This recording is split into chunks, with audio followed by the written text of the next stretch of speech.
भारतात पहिल्या डेंग्यू लसीला मंजुरी. क्युडेंगामुळे डेंग्यू विरोधातील लढ्याला नवी ताकद. पावसाळा सुरू झाला की डेंग्यूचा धोका वाढतो. ताप, अंगदुखी आणि गंभीर परिस्थितीत रुग्णालयात दाखल होण्याची वेळ येऊ शकते.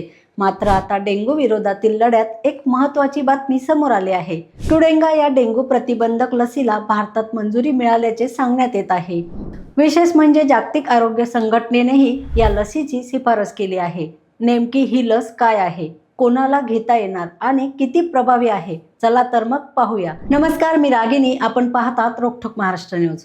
डासांमुळे पसरणाऱ्या आजारांमध्ये डेंग्यू हे भारतासमोरील मोठे आरोग्य आव्हान आहे. विशेषतः पावसाळ्यात आणि त्यानंतर डेंग्यूच्या रुग्णांची संख्या वाढताना दिसते.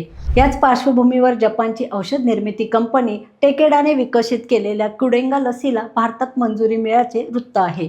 ही भारतात मंजूर झालेली पहिली डेंग्यू प्रतिबंधक लस असल्याचे सांगितले जात आहे.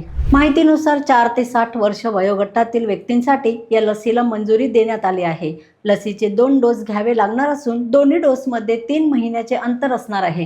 क्युडेंगाचे आणखीन एक महत्त्वाचे वैशिष्ट्य म्हणजे डेंग्यूच्या 4ही सिरोटाईप विरोधात संरक्षण देण्यासाठी ही लस विकसित करण्यात आली आहे. कंपनीने जाहीर केलेल्या क्लिनिकल ट्रायलच्या आकडेवारीनुसार दुसरा डोस घेतल्यानंतरच्या 12 महिन्यात डेंग्यू रोखण्यामध्ये सुमारे 80.2% परिणामकारकता दिसून आली. तसेच डेंग्यूमुळे रुग्णालयात दाखल होण्याचा धोका कमी करण्यामध्येही महत्त्वपूर्ण परिणाम दिसून आल्याचा कंपनीचा दावा आहे. या लसीला जागतिक आरोग्य संघटनेचे प्री क्वालिफिकेशन मिळाले असून डेंग्यूचा मोठा प्रादुर्भाव असलेल्या भागांमध्ये तिच्या वापराबाबत WHO ने शिफारस केली आहे. क्युडेंगामुळे डेंग्यू विरोधात प्रतिबंधाचा आणखीन एक पर्याय उपलब्ध होण्याची शक्यता आहे.